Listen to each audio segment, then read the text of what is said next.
अस्सलाम वालेकुम, बिस्मिल्लाहिर्रहमानिर्रहीम। आज मेरी वीडियो का अनवान है जंगे बदर की बारिश। यहाँ जंगे बदर में नुसरत इलाही ने बारिश की सूरत में जो तजल्ली फरमाई, जिससे मैदान जंग का नक्शा भी बदल गया, उसका हम एक जलवा पेश कर रहे हैं। वाक़या ये है कि रसूल अकरम सल्लल्लाहु अलैहि वसल्लम 313 सहाबा इकराम की जमात को हमरा लेकर मकाम बदर में तशरीफ़ ले गए और बदर के करीब पहुंचकर मदीने के जाने वाले रूह अदुवत दुनिया पर खैमाइज़न हो गए और मुशरिकीन आगे बढ़े तो बदर पहुंचकर मदीने से दूर मक्का की जाने वाले अदवातुल कस्वा पर उतरे और महाज से जंग का नक्शा इस तरह बना कि मुशरिकीन और मुसलमान बिल्कुल आमने सामने थे, मगर मुसलमानों का महाज जंग इस कदर रेतला था कि इंसानों और घोड़ों दोनों के कदम रेत में दनसे जा रहे थे और वहाँ चलना फिरना दुश्वार था। और मुशरिकीन का महाज जंग बिल्कुल हमवार और पुख्ता फर्श की तरह था। गरज दुश्मन तादाद में 3 गुने से ज़्यादा सामान जंग से पूरी तरह मुकम्मल, रसल और रसाइल में हर तरह मुतमईन थे। फिर मज़ीद बरा उनका महाज जंग भी अपने वक़ूफ़ के लिहाज से नहायत उम्दा था। इन सहूलतों के अलावा पानी के सब कुएँ भी दुश्मनों ही के कब्ज़े में थे, इसलिए मुसलमानों को पानी की बेहद तकलीफ़ थी। खुद पानी पीने के लिए कहाँ से पानी लाएं, जानवरों को कैसे सराब करें, वज़ू और गुस्ल की क्या सूरत हो। गरज सहाबा इकराम इंतहाई फ़िक्रमंद और परेशान थे। इस मौके पर शैतान ने मुसलमानों के दिलों में वसवसा डाल दिया, ऐ मुसलमानों, तुम गुमान करते हो कि तुम हक पर हो और तुम में अल्लाह अज़्ज़ा वजल का रसूल भी मौजूद है और तुम अल्लाह वाले हो, और हाल ये है कि मुशरिकीन पानी पर काबिज़ हैं और तुम बग़ैर वज़ू और गुस्ल के नमाज़ें पढ़ते हो और तुम्हारे जानवर प्यास से बेताब हो रहे हैं। इस मौके पर नागहान नुसरत आसमानी ने इस तरह जलवा सामानी फरमाई कि ज़ोरदार बारिश हो गई, जिसने मुसलमानों के लिए रेतली ज़मीन को जमा कर पुख्ता फर्श की तरह हमवार बना दिया और नशेब की वजह से हौसनमा गढ़ों में पानी का ज़ख़ीरा मुहैया कर दिया और दुश्मनों की ज़मीन को कीचड़ वाली दलदल में बना दिया, जिस पर काफ़िलों का चलना फिरना दुश्वार हो गया और मुसलमान उन पानी के ज़ख़ीरों की वजह से कुओं से बेनियाज हो गए और मुसलमानों के दिलों से शैतानी वसवसा दूर हो गया और वो मुतमईन हो गए। अल्लाह ताला ने कुरान मजीद में इस अजीबो गरीब बारिश की मंजर कशी इन अल्फाज में फरमाई कि वो वायुनज़्ज़िलु अलैकुम मिनस समाई माअन लियुतहिरकुम बिही वयुज़हिबा अन्कुम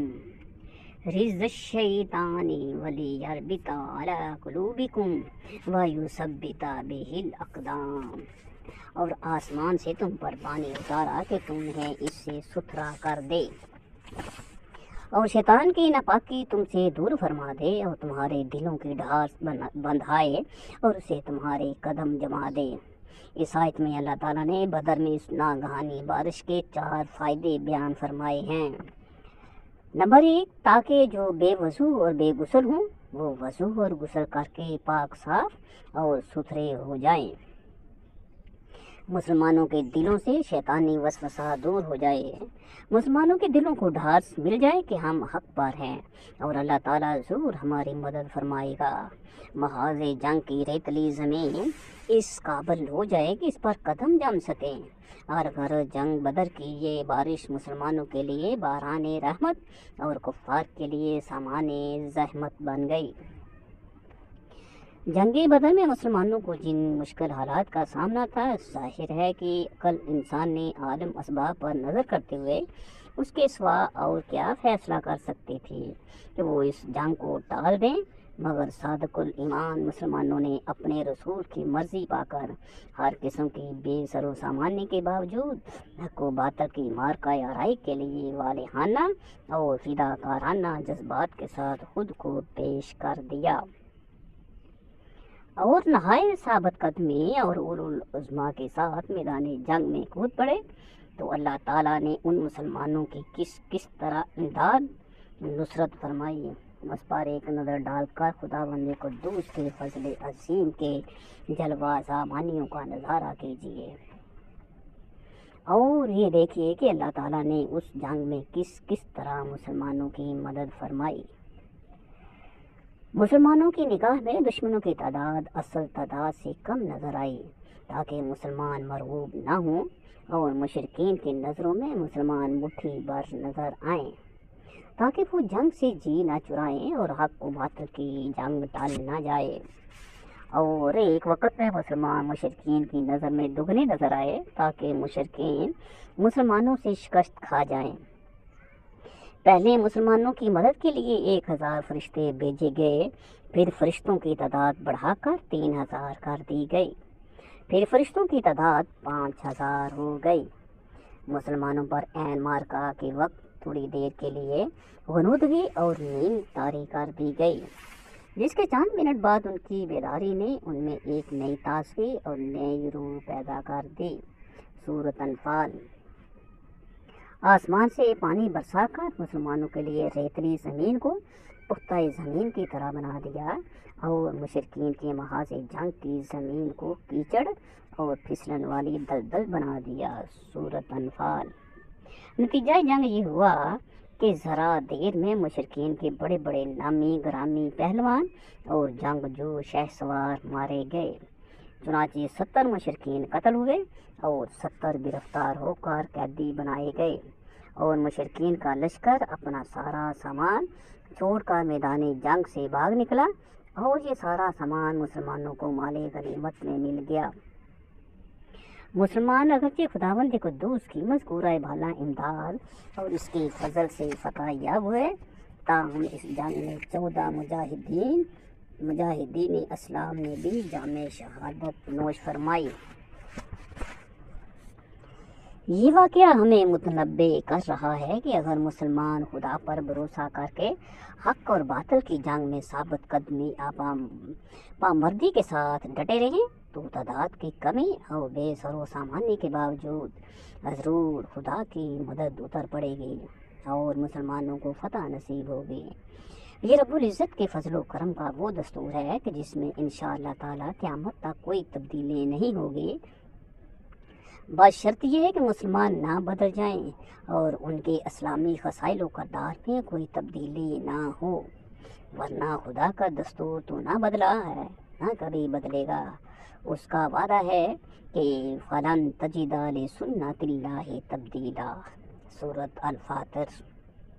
یعنی ہرگز خدا کے دستور میں کوئی رد و بدل نہیں ہوگا۔ واللہ تعالی عالم۔ فتح مکہ کے بعد مشرکین عرب کی شوکت کا قریب خاتمہ ہو گیا اور لوگ جو اسلام میں داخل ہونے لگے۔ یہ دیکھ کر حوازن اور ثقیف کے دونوں قبائل کے سرداروں کا اجتماع ہوا اور انہوں نے آپس میں مشورہ کیا کہ محمد صلی اللہ علیہ وآلہ وسلم اپنی قوم قریش کو مغلوب کر کے مطمئن ہو گئے ہیں، لہٰذا اب ہماری باری ہے، تو کیوں نہ ہم پیش قدمی کر کے حملہ آور ہو کر ان مسلمانوں کا قلع کما کریں۔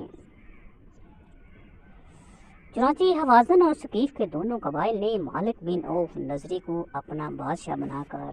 مسلمانوں سے جنگ کی تیاری شروع کر دی۔ یہ خبر پا کر 10 شوال 8 ہجری مطابق فروری 630 کو 10,000 مہاجرین اور انصار اور 2,000 مکہ کے نو مسلم اور 80 وہ مشرکین جو اسلام قبول نہ کرنے کے باوجود اپنی خواہش سے مسلمانوں کے رفیق بن گئے۔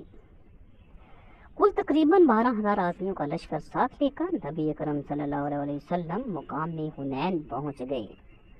جب دشمن کے مقابلے میں صف آرائی کا وقت آیا تو آپ نے مہاجرین کا پرچم حضرت علی کو دیا اور انصار میں بنی خزرج کا علم بردار حضرت حباب بن منظر کو بنایا اور اوس کا جھنڈا حضرت اسید بن حذیر رضی اللہ تعالی عنہ کو عنایت فرمایا، اور خود نبی اکرم صلی اللہ علیہ وسلم با نفس نفیس بدن پر ہتھیار سجا کر ڈبل زرہ پہن کر और सर अनवर पर आहनी टोपी रख कर अपने खच्चर पर सवार हुए और इस्लामी फौज की कमान संभाल ली। मुसलमानों के दिलों में अपने लश्कर की अक्सरियत देखकर कुछ घमंड पैदा हो गया, यहाँ तक कि बाज़ लोगों के ज़बान से बगैर इंशाअल्लाह कहे ये लफ्ज़ निकल गया कि आज हमारी कुव्वत को कोई शिकस्त नहीं दे सकता। मुसलमानों का अपनी फ़ौज की अददी अक्सरियत और अस्करी ताकत पर भरोसा करके फ़ख्र करना खुदावंद ताला को पसंद नहीं आया। लिहाजा मुसलमानों पर खुदा की तरफ से ये ताज़ियाना इबरत लगा के जब जंग शुरू हुई तो अचानक दुश्मन की इन टोलियों ने जो गोरीला जंग के लिए पहाड़ों की मुख्तलिफ घाटियों में गाट लगाए बैठी थी, उस ज़ोर शोर के साथ तीर अंदाजी शुरू कर दी कि मुसलमान तीरों की बारिश से बदहवास हो गए और उस नागहानी तीर बरहाने की बुछाड़ से उनकी सफ़ेद दरहम बरहम हो गई और थोड़ी ही देर में मुसलमानों के कदम उखड़ गए और हजूर अकरम सल्लल्लाहु अलैहि वसल्लम और चंद मुहाजिरीन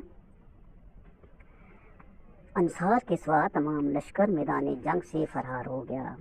इस खतरनाक सूरत हाल और नाजुक घड़ी में हजूर सल्लल्लाहु अलैहि वसल्लम अपने खच्चर पर सवार बराबर आगे बढ़ते जा रहे थे और रिजस का ये शेर बुलंद आवाज़ से पढ़ रहे थे, अना नबी ला काज़िब, अना इब्नी अब्दुल मुत्तलिब, यानी मैं नबी हूँ, ये कोई झूठी बात नहीं, मैं अब्दुल मुत्तलिब का फर्जंद हूँ। बिलाखिर हज़ूर सल्लल्लाहु अलैहि वसल्लम के हुक्म पर हज़रत अब्बास ने बावाज़े बुलंद भागे हुए मुसलमानों को पुकारा और या माशरुल अंसार या असहाब बियाति रिज़वान कहकर ललकारा। हज़रत अब्बास की ये ललकार और पुकार सुनकर तमाम जानसार मुसलमान पलट पड़े और परचम नबूवत के नीचे जमा होकर ऐसी जानसारी के साथ दादिश जात देने लगे कि दम जोन में मैदान जंग का नक्शा ही बदल गया और ये नतीजा निकला कि शिकस्त के बाद मुसलमान फतह मंद हो गए और परचम इस्लाम सर बुलंद हो गया। हज़ारों कुफ़ार गिरफ्तार हो गए और बहुत से तलवार का लुकमा बन गए और बेशुमार माल गनीमत मुसलमानों के हाथ आया और कुफ़ार अरब की ताकत और शौकत का जनाजा निकल गया। जंगे हुनैन में मुसलमानों की अपनी कसरत तादाद पर और के अंजाम में शिकस्त और फिर फतह और नुसरत का हाल खुदावंद ज़ुल जलाल ने कुरान करीम में इन अल्फाज से जिक्र फरमाया है, जिसका तर्जुमा कुछ इस तरह है, बेशक अल्लाह ने बहुत जगह तुम्हारी मदद की और हुनैन के दिन जब तुम अपनी कसरत पर उतर गए थे तो वो तुम्हारे कुछ काम ना आई और ज़मीन इतनी वसी होकर तुम पर तंग हो गई, फिर तुम पीठ देकर फिर गए। फिर अल्लाह ने अपनी तस्कीन उतारे अपने रसूल पर और मुसलमानों पर और वो लश्कर उतारे जो तुमने ना देखे